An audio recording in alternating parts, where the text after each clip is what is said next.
Fungus कैसे कर देता है जीवन को अंधेरा, जाने सब कुछ इस बीमारी के बारे में। कोरोना वायरस संकट के बीच म्यूकोरमाइकोसिस यानी ब्लैक फंगस पूरे देश में चिंता का विषय बना हुआ है। ब्लैक फंगस एक ऐसा खतरनाक इन्फेक्शन है जो अब तक बहुत ही कम लोगों को होता रहा है। लाखों में किसी एक को यह संक्रमण होता था, लेकिन पिछले कुछ दिनों के दौरान कोरोना से संक्रमित मरीजों में यह इन्फेक्शन बड़ी तेजी से फैला है। यह इतना खतरनाक संक्रमण है कि इसके शिकार करीब आधे लोगों की जान चली जाती है। ब्लैक फंगस को लेकर जरूरी बातें जाने एक्सपर्ट से। कोरोना संक्रमण के मामले भले ही कम होने शुरू हो गए हों, लेकिन इसके कारण उत्पन्न हुए अन्य महामारी ब्लैक फंगस ने सरकार के नाक में दम कर रखा है। अब तो ब्लैक फंगस के बाद व्हाइट फंगस और आज गाजियाबाद में येलो फंगस की भी जानकारी मिली है। यह महामारी इतनी खतरनाक है कि इस संक्रमण के शिकार लोगों की जान झटके में चली जाती है और कई मामलों में संक्रमितों की आंखें तक निकालनी पड़ रही हैं। आइए जानते हैं स्वास्थ्य एक्सपर्ट द्वारा ब्लैक फंगस महामारी के बारे में दी गई जानकारी के बारे में। शुरुआत करते हैं देश के स्वास्थ्य मंत्री डॉक्टर हर्षवर्धन से। स्वास्थ्य मंत्री ने बताया कि देश में ब्लैक फंगस के 5,424 कुल मामले हैं, जिनमें से 55% शुगर पेशेंट हैं। डॉक्टर हर्षवर्धन आज कोरोना वायरस संक्रमण की स्थिति पर मंत्रियों के 27वें समूह की बैठक की अध्यक्षता कर रहे थे। इस दौरान उन्होंने कोविड के अलावा ब्लैक फंगस पर भी चर्चा की। स्वास्थ्य मंत्री ने बैठक में जानकारी दी, अब तक 18 राज्यों केंद्र शासित प्रदेशों में म्यूकोरमाइकोसिस के 5,424 मामले सामने आए हैं, जिनमें से 4,556 रोगी कोविड-19 संक्रमित थे और इनमें से 55% रोगियों को मधुमेह था।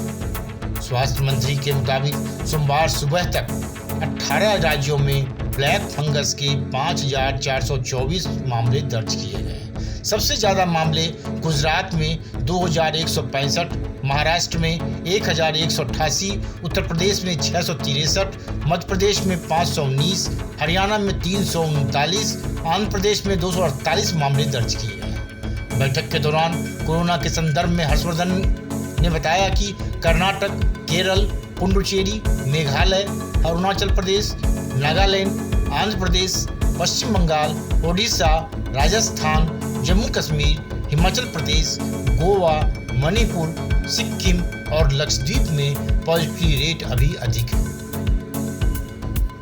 ब्लैक फंगस के प्रमुख कारण क्या हैं, ये भी अब जान लेते हैं एक्सपर्ट से। ब्लैक फंगस के बढ़ते मामलों के बीच कुछ चिकित्सा विशेषज्ञों का मानना है कि यदि साफ सुथरे मास्क का इस्तेमाल नहीं किया जाता है और कम हवादार कमरों में रहा जाता है तो यह समस्या हो सकती है। हालांकि वहीं कुछ विशेषज्ञों के अनुसार इन बातों को प्रमाणित करने के लिए कोई क्लिनिकल साक्ष्य नहीं है। दिल्ली के अनेक प्रमुख अस्पतालों के डॉक्टरों ने कहा कि वहां ऐसे कई रोगी कोविड और गैर कोविड दोनों आए हैं जो म्यूकोरमाइकोसिस या ब्लैक फंगस से संक्रमित थे और जिनका लंबे समय तक बिना धोए मास्क पहनने जैसे कम स्वच्छता वाले तरीकों को अपनाने का इतिहास रहा है।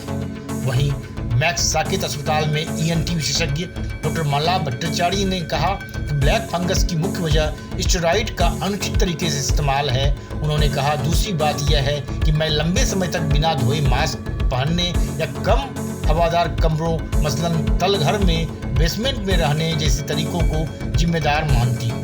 इसलिए मैं कहूँगी कि दूसरी बात भी म्यूकोरमाइकोसिस को पैदा करने का एक कारण हो सकती है।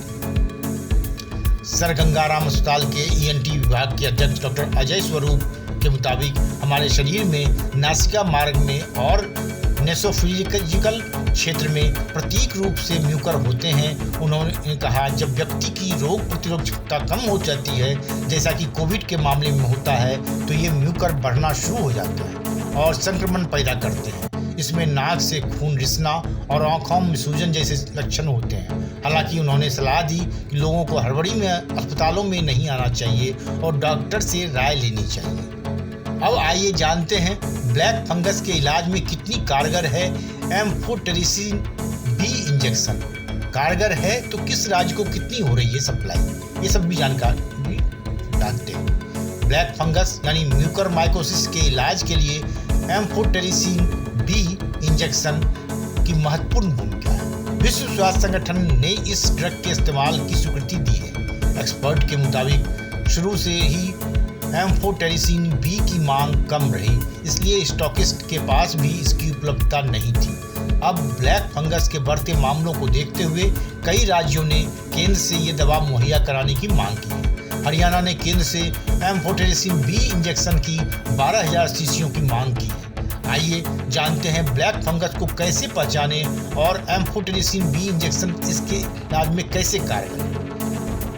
ब्लैक फंगस एक ऐसा खतरनाक इन्फेक्शन है जो अब तक बहुत ही कम लोगों को होता रहा है। लाखों में किसी एक को यह संक्रमण होता था, लेकिन पिछले कुछ दिनों के दौरान कोरोना संक्रमित मरीजों में यह इन्फेक्शन बड़ी तेजी से फैला है। यह इतना खतरनाक संक्रमण है कि इसके शिकार करीब आधे लोगों की जान चली जाती है।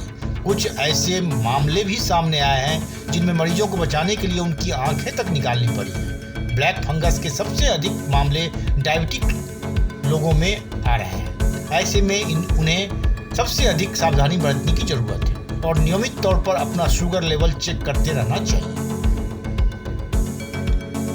ब्लैक फंगस आमतौर पर साइनस, मस्तिष्क और फेफड़ों को प्रभावित करता है। अगर कई दिनों से नाक बंद है या नाक से खून या काला सा कुछ निकल रहा है, गाल की हड्डियों में दर्द है और एक तरफ चेहरे में दर्द या सूजन है, नाक की ऊपरी सतह काली हो गई है, दांत ढीले हो रहे हैं, आंखों में दर्द और धुंधला दिख रहा है या सूजन है, थ्रोम्बोसिस, नेक्रोटिक घाव, सीने में दर्द या सांस लेने में दिक्कत हो तो ब्लैक फंगस हो सकता है। ओरली कैविटी या दिमाग के ब्लैक फंगस से सबसे अधिक प्रभावित होने की आशंका रहती है, लेकिन कई मामलों में यह शरीर के अन्य हिस्सों को भी प्रभावित कर सकता है, जैसे कि गैस्ट्रोइंटेस्टिनल ट्रैक्ट, स्किन और शरीर के अन्य ऑर्गन सिस्टम। ब्लैक फंगस के मामलों में उछाल के ये भी कारण हो सकते हैं। अखिल भारतीय आयुर्वेदिक संस्थान के डायरेक्टर डॉक्टर रणदीप गुलेरिया के मुताबिक म्यूकोरमाइकोसिस पहले हाई ब्लड शुगर वाले मरीजों में, कीमोथेरेपी से गुजरने वाले कैंसर रोगियों में और इम्यूनोसप्रेसेंट लेने वाले लोगों में देखा गया था। हालांकि कोरोना संकट ने ब्लैक फंगस के मामलों की संख्या बढ़ा दी है। कोरोना वायरस से संक्रमित हो चुके लोगों में ब्लैक फंगस का संक्रमण हो रहा है, वहीं डायबिटीज के मरीजों को ब्लैक फंगस का ज्यादा खतरा है। किन किन राज्यों को एम्फोटेरिसिन बी इंजेक्शन का आवंटन किया जा रहा है ब्लैक फंगस बीमारी को देखते हुए? इस बारे में केंद्रीय मंत्री डीवी सदानंद गौड़ा के 2 दिन पहले शेयर की गई लिस्ट की तरफ चलते हैं, जिसमें उन्होंने राज्यों को एम्फोटेरिसिन बी का वितरण उनके वहां रिपोर्ट किए गए म्यूकोरमाइकोसिस के मामलों की संख्या के आधार पर किया जा रहा है बताया है। मसलन गुजरात को मेडिसिन की 5800 शीशियां आवंटित की गई हैं। ये केंद्र द्वारा राज्यों को जारी की गई कुल 23,680 अतिरिक्त शीशियों का लगभग 25% थी। 22 मई तक देश में ब्लैक फंगस के कुल 8,848 केस में से 2,281 मामले सिर्फ गुजरात में रिपोर्ट हुए हैं। केंद्र के मुताबिक राज्यों को कुल खुराक का 75% ही भेजा गया है, बाकी 25% राज्यों द्वारा बताए गए ब्लैक फंगस के नए मामलों के आधार पर ही भेजा जाएगा। केंद्र ने यह भी घोषणा की है कि देश में ज़्यादा मात्रा में दवा का उत्पादन करने के लिए कुछ और कंपनियों को भी मंजूरी दे दी गई है। विदेशी निर्माताओं से भी एम्फोटेरिसिन बी के आयात के लिए बात की जा रही है। इसके अलावा 5 अतिरिक्त फर्में अब 6 अन्य कंपनियों में शामिल होंगी जो पहले से इस दवा का उत्पादन कर रही हैं। इसके अलावा भारतीय कंपनियों ने एम्फोटेरिसिन बी की 6 लाख शीशियों के आयात का भी ऑर्डर दिया है। एक मरीज के लिए खुराक आमतौर पर 1 सप्ताह के लिए 42 शीशी होती है। ऐसे में इंजेक्शन की 50 mg शीशी की कीमत 7800 रुपये तक हो सकती है। Bureau report, one day मैट्रम्स।